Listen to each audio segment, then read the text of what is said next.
Hi, this is Shannon from No Shelf Control. Thanks for joining me on the channel again tonight. I come to you with day 4 of the Tournament of Books, where we have 2 more books going head to head. I'm guessing that you may have heard of one of the books. I feel like it is getting a lot of press everywhere and may not have heard of the other one. So I'm excited to tell you about this head-to-head match today. As usual, the first thing I'd like to do is tell you about the judge for this match. Her name is Olivia Waite. She does use she, her pronouns. And let's see what else it says. She writes queer historical romance, fantasy, science fiction, and essays. She is the romance fiction columnist for the New York Times Book Review. And it says, when the birds are propitious, she sends out the Oliviary, a newsletter full of news, recommended reads, and intriguing content curated from niche corners of the internet. So that's interesting. She has a newsletter that we could possibly get signed up for. If you just look her up under her name, Olivia Waite, you will find more information about her and can sign up for her newsletter. She's at oliviawaite.com. Okay, so let's talk about the 2 books that are competing today.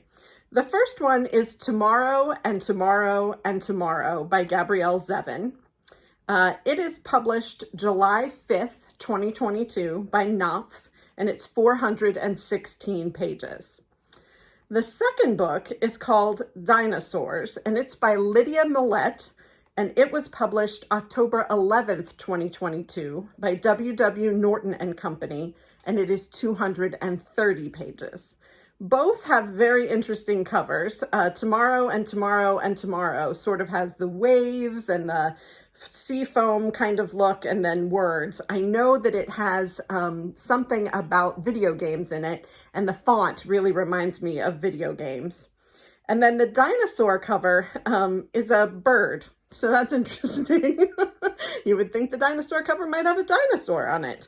But it has a bird with some sort of red bead in its mouth. So interested to find out about that. As far as Dinosaurs is concerned, the cover says that it is a finalist for the Pulitzer Prize and the National Book Award. And I'm wondering, let's see. The only thing that the Tomorrow and Tomorrow and Tomorrow cover says on it is that it is from the best-selling author of The Storied Life of A.J. Fikry. Now, I read that and really enjoyed it, but it is light and sweet and funny, and I don't know if Tomorrow and Tomorrow and Tomorrow is the same or if it is a departure for Gabrielle Zevin. So let's talk about the synopsis of each book. So Tomorrow and Tomorrow and Tomorrow by Gabrielle Zevin says this. In this exhilarating novel by the best-selling author of The Storied Life of A.J. Fikry, 2 friends, often in love but never lovers, come together as creative partners in the world of video game design, where success brings them fame, joy, tragedy, duplicity, and ultimately a kind of immortality. On a bitter cold day in the December of his junior year at Harvard, Sam Mazur, M-A-S-U-R, I'm not sure, Sam Mazur, exits a subway car and sees, amid the hordes of people waiting on the platform, Sadie Green. He calls her name. For a moment, she pretends she hasn't heard him, but then she turns and a game begins, a legendary collaboration that will launch them to stardom. These friends, intimates since childhood, borrow money, beg favors, and before even graduating college, they have created their first blockbuster, Ichigo. Overnight, the world is theirs. Not even 25 years old, Sam and Sadie are brilliant, successful, and rich, but these qualities won't protect them from their own creative ambitions or the betrayals of their hearts. Spanning 30 years from Cambridge, Massachusetts to Venice Beach, California, and lands in between and far beyond, Gabrielle Zevin's Tomorrow and Tomorrow and Tomorrow is a dazzling and intricately imagined novel that examines the multifarious nature of identity, disability, failure, the redemptive possibilities in play, and above all, our need to connect, to be loved and to love. Yes, it is a love story, but it is not one you have ever read before. I love that synopsis. So we're talking about identity, disability, failure, the redemptive possibilities of play. I just love that whole idea. So, and interested in video games. My son is way into video games and my husband is a gamer. So interested, I don't play myself, but interested in seeing how video games come into this and their, fortunes in creating a new video game. Also interested that the video game's name is Japanese. It's Ichigo. I speak Japanese and I'm headed back to Japan in June for a little while. So curious as to why the name of the video game is actually in Japanese. So that is the synopsis of Tomorrow and Tomorrow and Tomorrow. And I have to say, it lights me up and makes me want to read it. Also, the fact that Gabrielle Zevin wrote A.J. Fikry gets my attention as well. So let's read the synopsis of Dinosaurs, a novel by Lydia Millette. Here's what it says. A man named Gil walks from New York to Arizona to recover from a failed love. After he arrives, new neighbors move into the glass-walled house next door, and his life begins to mesh with theirs. In this warmly textured, dryly funny, and philosophical account of Gil's unexpected devotion to the family, Lydia Millette explores the uncanny territory where the self ends and community begins. What one person can do in a world beset by emergencies. Dinosaurs is both sharp-edged and tender, an emotionally moving, intellectually resonant novel that asks, in the shadow of existential threat, where does hope live? So a much shorter synopsis. And the question, in the shadow of existential threat, where does hope live? I'm not sure what existential threat means. So I'm curious about that. I'm also curious that the neighbors have moved into a glass-walled house next door and their lives begin to mesh. So interesting. So next I want to share with you the judge's perspective on each book. There are two interesting things about what she does today. One, she sort of mixes the two perspectives. So I can't really call out one and then the other for you today because they're not separated well. The other thing is apparently she gives away a big spoiler. So the folks who do the Tournament of Books have redacted a couple of paragraphs of her review of Tomorrow and Tomorrow and Tomorrow, because apparently it gives too much away. So there's a big part of the review that I will just have to skip because I can't read it. It's redacted. So let's talk a little bit about what Waite has to say in introduction to her judging. So she says, humans are terrible at minding our own business. If there's something we can see, we'll stare. If we stare long enough, we'll want to touch. If we touch something, we'll end up having feelings about it. If we feel for something, we'll end up meddling with it because by then it's ours.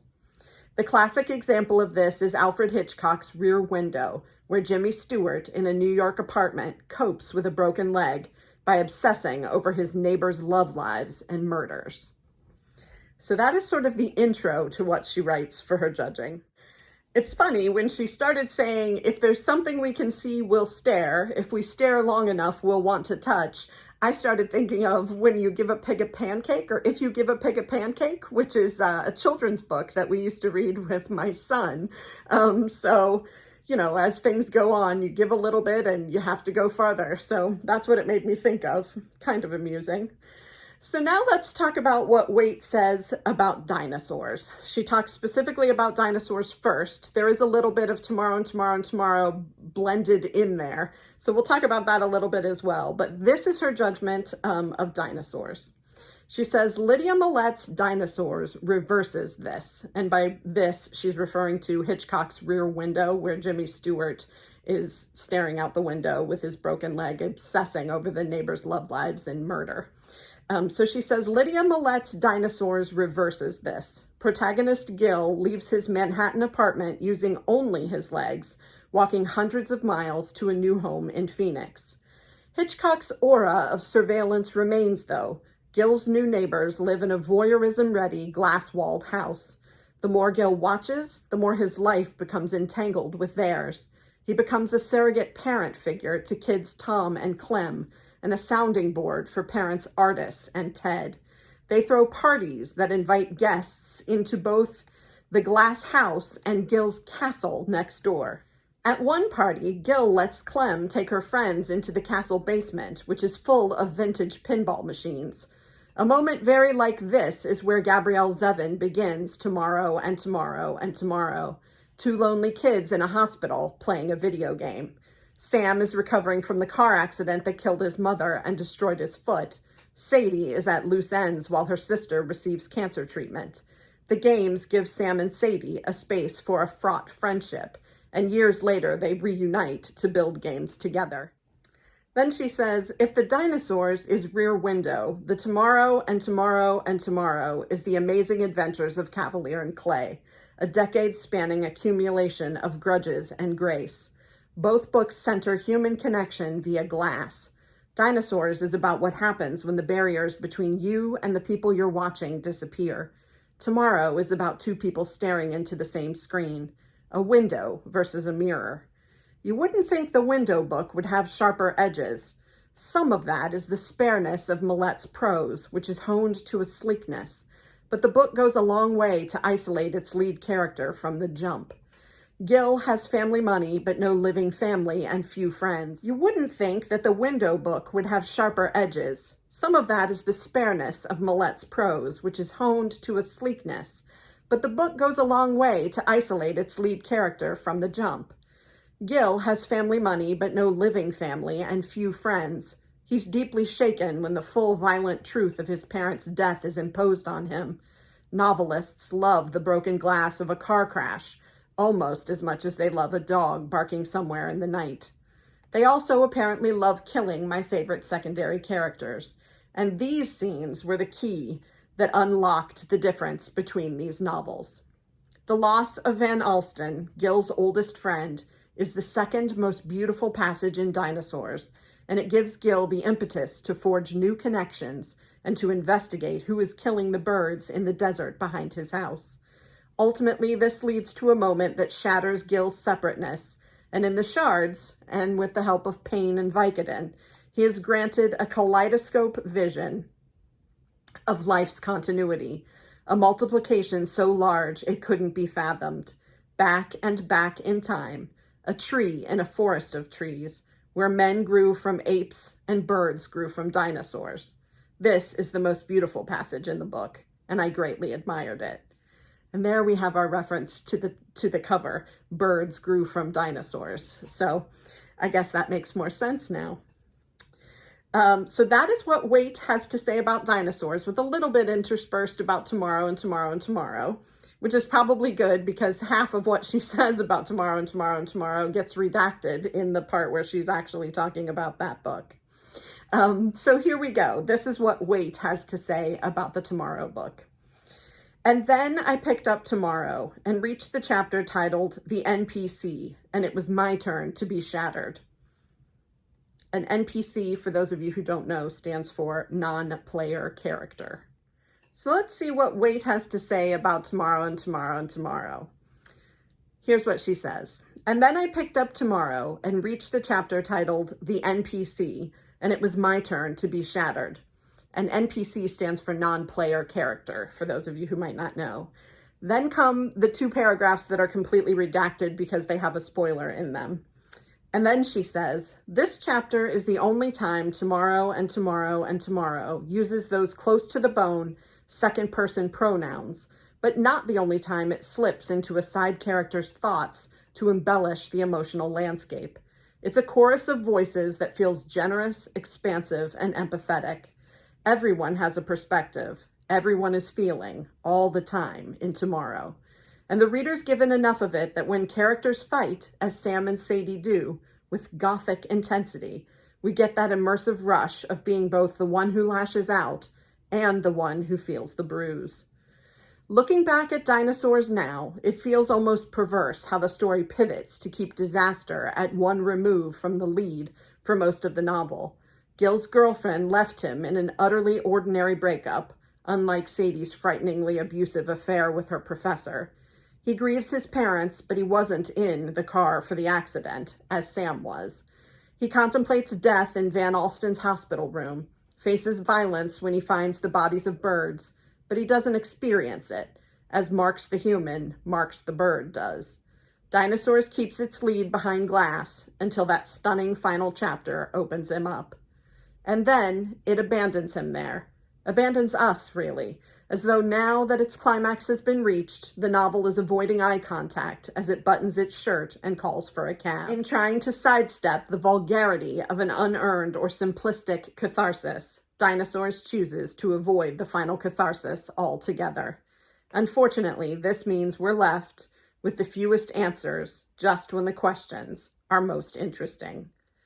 Tomorrow and Tomorrow and Tomorrow ends its odyssey where we began, with Sam and Sadie and a video game.